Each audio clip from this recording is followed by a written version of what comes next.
From now on, I want you to put an equal amount of blueberries in each muffin. An equal amount of blueberries in each muffin. Houston, we have a problem. Give me all you got! Give me all you got! So are you ready for the top 5 movies of 1995? Our favorite top 5 movies of 1990. Yes, thank you for the correction. But this was a great year in movies once again. Yes, it was, as everybody will see, because we may not have anything in common, possibly. I doubt that. I think there will be one at least. Okay. But we'll see. So I think you started last time, so I'm going to start off with a curveball here. Okay. You will not see this coming. Yes, okay. The Bridges of Madison County is my number 5. I was wondering if that would get fitted in somehow. It didn't get fitted in on mine. Okay. Yeah, yeah. Excellent pick.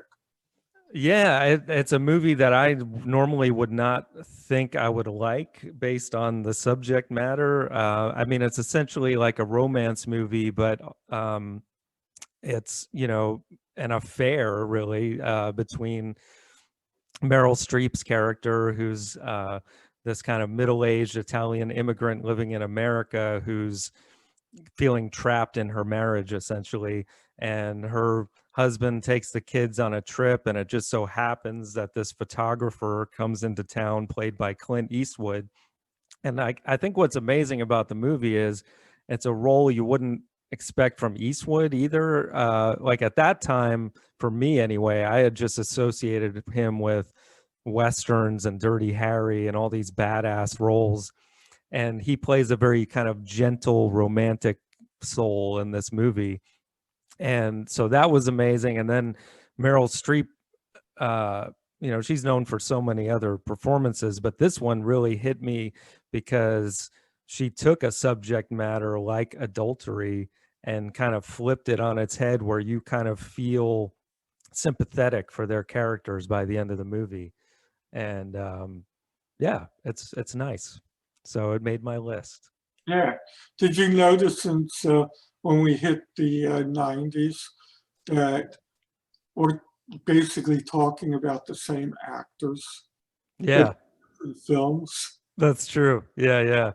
Yeah, it seemed like that this was their time. And a lot of them were just starting out and getting stuff that was, Yeah, that's true.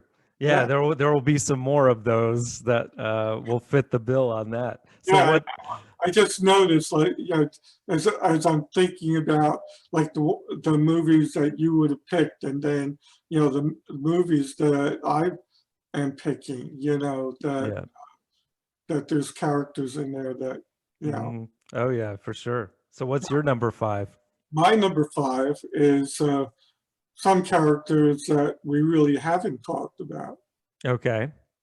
And I would be remiss, and I think my wife would be upset if this was not included in the top 5. Okay. This is also a good Christmas movie, as I was thinking about it. Okay. While You Were Sleeping. Right. That does take place during Christmas season. Yeah, and it's like my wife's favorite movie. We watched this many, many times. Obviously, it's a romantic comedy. So we both put our romance movies at number 5. Go figure. Yeah, right. Yeah. But that was a fun movie, though. Sandra Bullock and Bill Pullman. Right. And then some of the backup characters, Peter Boyle. Oh, right. And then Jack Warden. Yeah. Warden was great in this movie too. I think he actually made the movie. Yeah. I mean, all the side characters were great. And then is it Peter Gallagher, the one who plays her boyfriend that's in the coma? Yes, he's the boyfriend in the coma. So right. He's the one or she saved his life. She was Right. He wasn't actually the boyfriend. Yeah. yeah, right. She would see him every day, and Yeah. then, like on Christmas Eve, he said hi to her as he got his token from her in the Right. subway, right? And then he got robbed and got pushed into the tracks, and he was laying there Yeah. knocked out, and she jumped in the tracks to save him. Right, right. So then it's the comedy is that the family thinks she's like this fiance, Right, and exactly. yeah, but then she falls in love with the brother played by Bill Pullman. Yeah, Yeah. exactly. Yeah, cute movie for sure. Yeah, it is a cute movie. Okay. Well, And the cool. song was pretty good too. Oh, that's right. Yeah. Yeah. Okay. Well, cool. All right. Well, my number 4, we've talked about on another episode, but I doubt it'll make your list. It's 12 Monkeys. Yes, it did not make my list, but I Okay. knew you were going to talk about it. The movie was like too confusing for me, so It jumps around a lot. Yeah. It was on our time travel episode. That's what it it is. was on our time travel episode. Yeah. So yeah, and it does jump around from past to present to future, like all, and that's kind of what I like about it is it keeps you on your toes, and you're not even sure, even towards the end of the movie, what the hell is going on, because Bruce Willis plays so well in the movie that he doesn't know what's going on. He's like so confused. It's jarring. He's in the future being sent back to the past to try and figure out why this pandemic happened. And then you've got Brad Pitt playing this really crazy character, and you're not sure if he was a part of it or not. And even up till the end, you don't know until the end. I won't give it away, but yeah, they both were great in the movie, and in typical Gilliam fashion, the look of the movie is just so kind of bizarre. So it even adds to the whole confusion of it. But yeah, it's one that I think it holds up, but others may not. No, So it's a good movie. It's just that for me, it was like too confusing, and I really couldn't enjoy it that much. Madeline Stowe is really good in it too. They have a little bit of a romance in there, but not too much to where it throws off the real plot. Right. So what's your 4? My number 4 is Apollo 13. Okay, I figured you would have this. I do not have this on my list. Yeah, Tom Hanks, Yep. Bill Paxton, Kevin Bacon, Gary Sinise. yeah, Gary Sinise, and Ed Harris. Yeah, I mean, Yeah, you can't get a better cast than that, really. can't get a better cast. I mean, obviously, everybody knows the story. Right. Apollo 13, they got hit by an object in space, caused them not to be able to complete their mission of landing on the moon. But the big thing was whether or not they could even get them back. Right. Yeah, and I think the strength of the movie is also its weakness, in that everybody knows the ending already. Right. But you got to give credit to Ron Howard that he was able, the drama of that getting them back story keeps you kind of glued to it. Yeah, and Harris was great playing Krantz, and the thing was, he even looked like Krantz in the movie. It was like really, Yeah, with the crew cut and everything. Yeah, good and everything. He was like the director of Mission Control. right. But he was not going to lose anybody on his watch. Right. Yeah. And, he had them scrambling, trying to come up with something. And it was amazing what they came up with. Didn't they, like, the prototype had like a sock in it as a filtration device or something? It was some weird contraption. Right. That they that they had up there, because the whole thing was that they had to find something that they had that Right. you could use to make Mhm. this object to take the Yeah. carbon dioxide out of the air Right, because they were being slowly poisoned to death at the same time. by their own breath. Yeah, yeah. Yeah, crazy story, and yeah, definitely well done. It's just not one that I revisit a lot, but yeah, I remember seeing that in the theater. Really long movie. That's true, yeah. Yeah. Well, speaking of long movies, my number 3 is I don't know if it's quite 3 hours, but it's close to it. It's and I think this may not be on your list, Casino. You're correct. It is not on my list. I can't believe it. Directed by the great Martin Scorsese. The rest of my list, you'll understand. All right, we'll see. But yeah, it's not quite, this would be ranked just a little bit below Goodfellas. Like it almost feels like a sequel to Goodfellas because it's got the same vibe overall. Gangster movie with De Niro and Pesci. Pesci almost reprising his role as like this just crazy over the top killer, even more so in this one where you at one point he stabs a guy in the neck with a pen and stuff, just because he pisses him off over one comment. And then De Niro playing this almost over the top manager of the casino where he's so into the details. One of my favorite lines of this and any movie is when he says to the guy, "I want an equal amount of blueberries in each muffin." And in typical De Niro fashion, he repeats that line multiple times, and almost every line in this movie. And then you got Sharon Stone playing the drug addicted wife that's Yeah, you know wacko. They're running out of the house screaming. cheating on him with James Woods, the Lester Diamond, the pimp, so many great side characters. And this is a movie that even if I catch it in the middle, I'll watch it because it's just like such an insane odyssey through the real life upcoming of the mob in Las Vegas.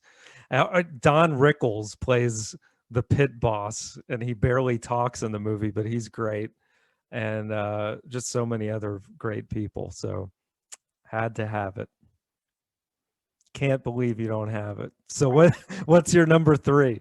My number 3 is probably the movie we're going to have in common, and I know it's higher up on yours. Braveheart.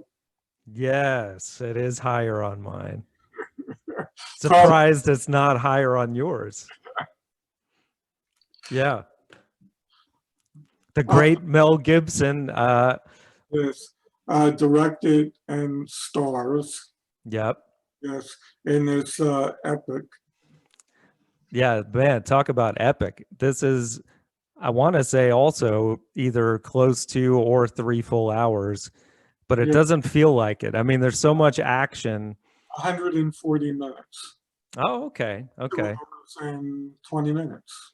Yeah, it goes by fast because I mean, some of the best action scenes of any epic war movie, you know, you really get the sense this was before, everyone knew that Mel Gibson was really kind of insane in real life, but the violence is like hardcore, man, in this thing with like Moments too. I mean, there's romantic parts in the movie. yeah.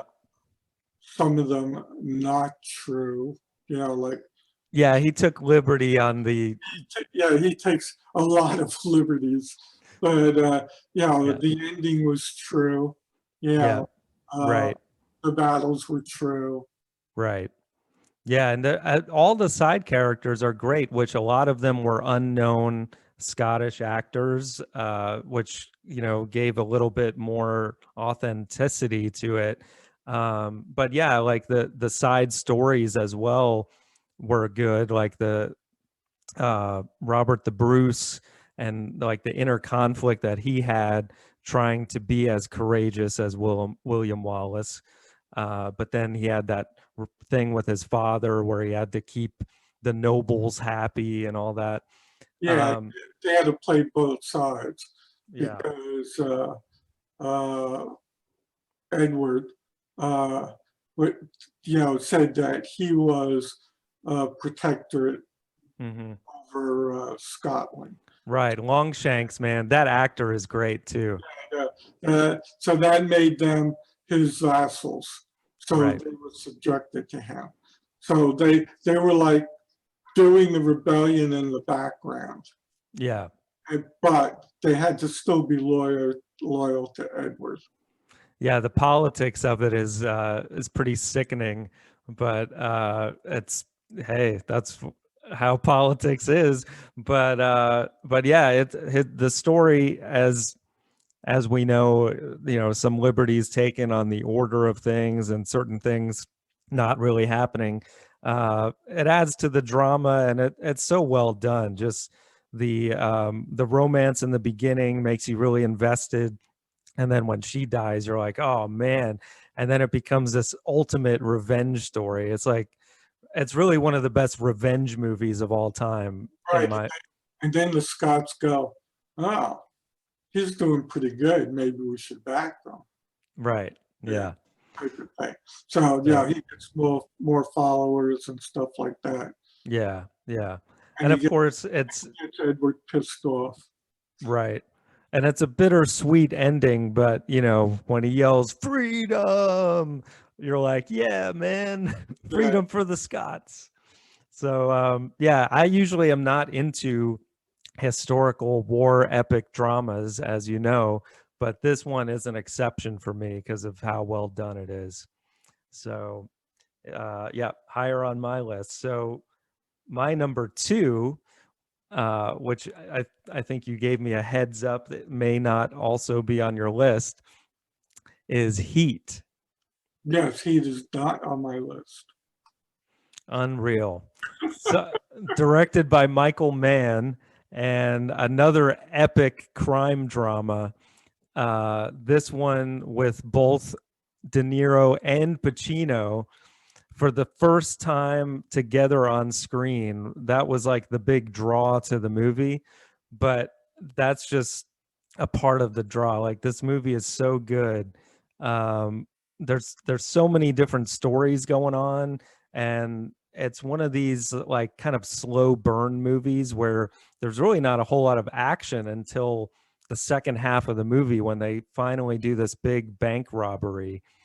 And then it's just like insane action on the streets of Los Angeles with the machine guns.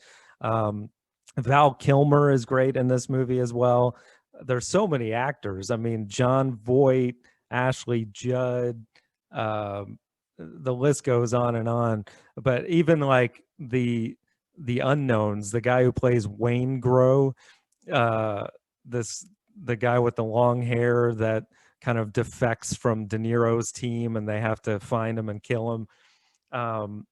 Pacino is so good in this, his over the top reactions of him like just out of nowhere going, "Give me all you got," and just exploding in normal Pacino fashion, and then De Niro playing the kind of smooth criminal operator.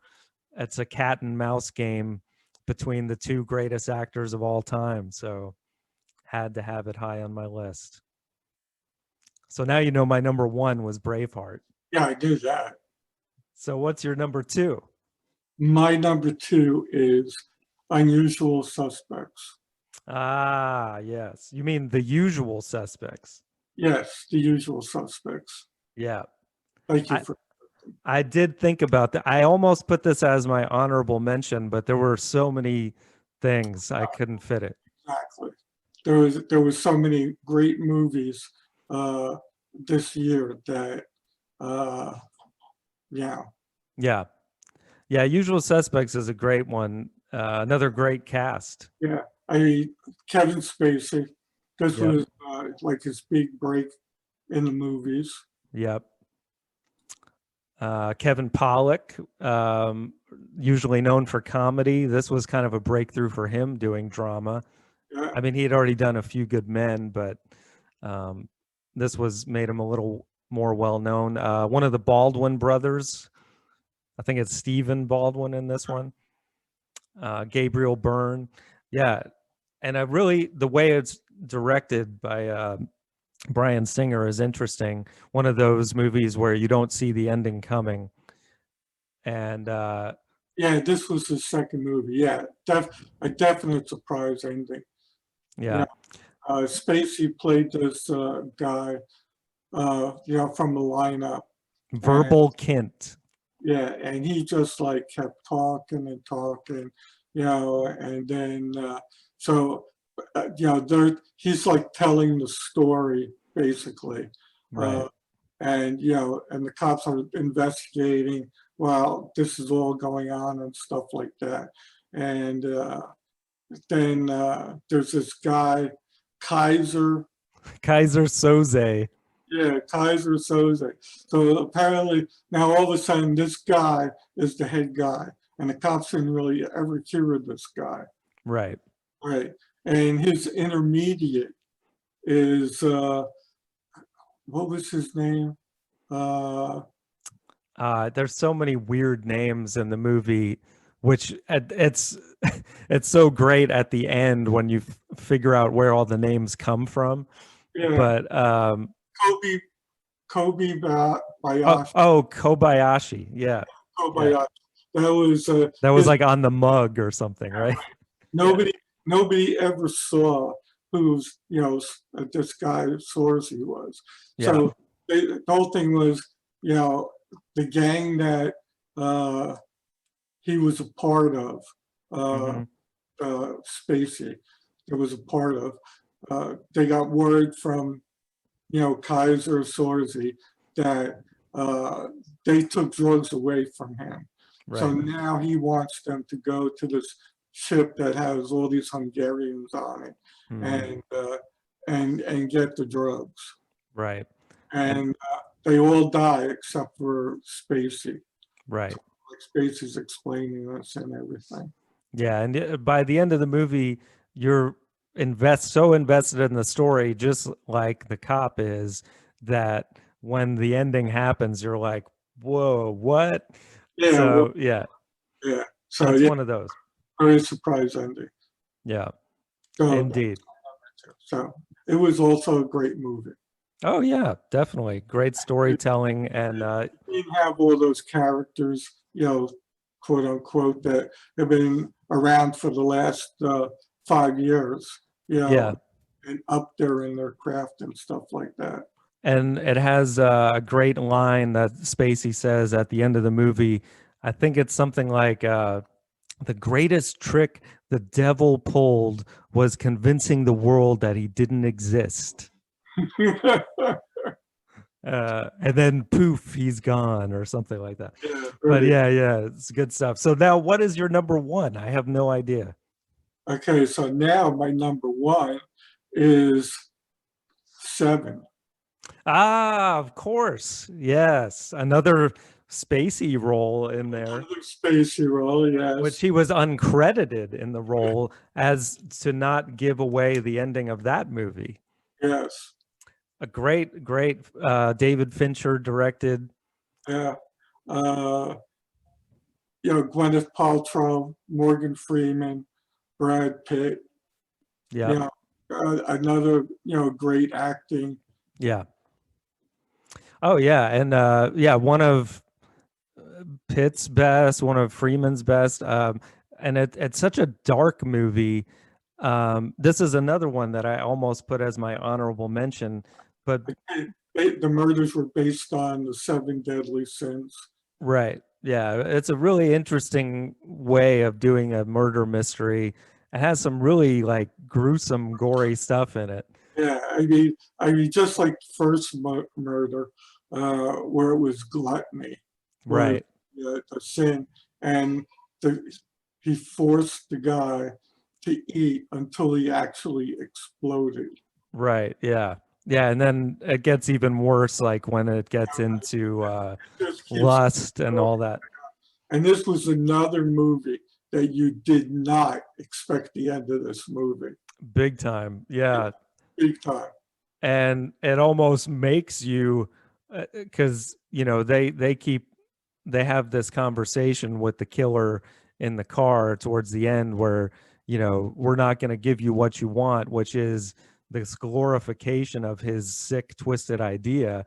But when it does happen, you're like, that was kind of brilliant, actually, for a murderer. So it's a pretty sick movie that's why I don't revisit it as often, just because it's like so unsettling. But it's so amazing. Yeah, yeah, it is. I mean, the way that the murders were constructed, I don't want to go through the list because, Right. To give anything away, Yeah. definitely don't want to give away the ending.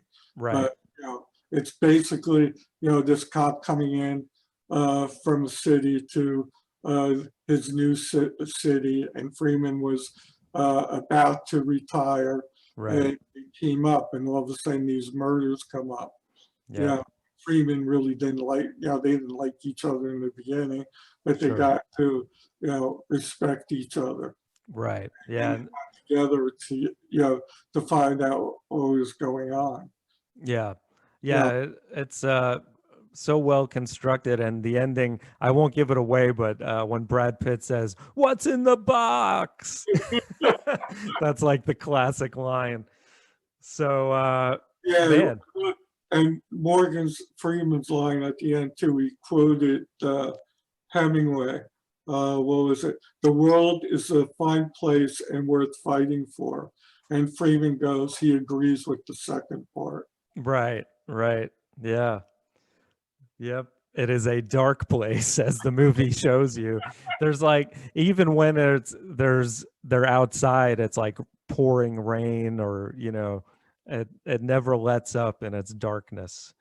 So So this is going to be interesting. So obviously, we know what Braveheart is number one. Right. Yeah. So you got number one at Braveheart. So now, since that's the only one we have in common, Yes. 7 would be number 2 because it was your 1. So then it's a fight between Heat and The Usual Suspects, because that was both our number 2. So let's see. Heat has a 4.1 on Letterboxd, and Usual Suspects 4.0. All right, I win. So Heat at 3, Usual Suspects at 4. This is actually pretty cool how the list is coming out. Yeah. And then, Casino is shooed in at 5 because it was my 3 and Braveheart was your 3. Yes. Fairly squeaks in. So now, before we read it off, what's your honorable mention? My honorable mention was a romantic comedy also. Okay. It's my favorite romantic comedy. The French Kiss. Oh. And Kevin Kline. Yeah, that was a good one too. Yeah. Right. Meg Ryan comes over, and Klein pickpockets her. Yeah. And then by taking his plant, it had the diamond in it that he was going to use to get through customs and stuff. Yeah, right. Yeah. And it turns out that, they're always fighting with each other, and then they have to get together, and then turns out that, at the end, she's living on his vineyard that he was finally able to buy. The always lovable Meg Ryan. Yeah, I mean, it was a great movie, and the banter between them, even in the airplane in the beginning, is great. That's somebody, well, actually, neither one of them, but you don't see Kevin Kline much anymore. Like, that was his season as well, like, the early 90s. I think he played the president after that in a movie. Uh-huh. Either that or it was before that. Yeah. He played in a couple of really good movies. I always think he was best in Fish Called Wanda. Yeah, That was great. movie too. And then there was a movie, I can't remember it, where they kept trying to kill him, and he kept coming back. Yeah. That was a great comedy too. It had a really long title, I think. Spaghetti and meatballs or something, and they put poison in the thing. It's I Love You to Death. Yeah, that was it. Yeah. Yeah. And then it was River Phoenix and Keanu Reeves that were trying to kill him. Exactly. Yeah. That was a good one. Yeah. Okay, so my honorable mention is Toy Story. Okay. I was wondering if the cartoon was going to get in. Yeah, well, and the reason I had to mention it is it was like the breakthrough Pixar movie, like really the first one. And now it's like there's multiple every year and they're always great. And this one really struck a chord with me too, because every kid wants to believe their toys come to life and stuff, and they did it so well with the Woody doll, Tom Hanks, and Buzz Lightyear, and very imaginative the way that they have to go through this adventure to get back and all that. So yeah, had to mention it in a shout out at least. Wait a second. Explain to me how the number 5 got to be. Casino? Yeah. Well, it's my number 3. Right. And your next one down is your number 4. No, next one down is my number 2. We have Usual Suspects at number 4. Oh, okay. I didn't hear you say you put that at number 4. Okay. Okay, I'm good. All right. So now the official reading of the best movies according to 3 and 4 of 1995. Favorite movies. Our favorites, yes. At number 5, Casino. At number 4, The Usual Suspects. At number 3, Heat.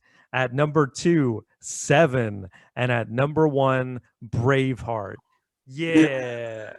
That's a great list, man. It is a great list. All those movies are like super serious too. Yeah, well, except for the first one, they're all like murder gangster movies. Yeah. Which, hey. Drugs. All rated R. All rated R.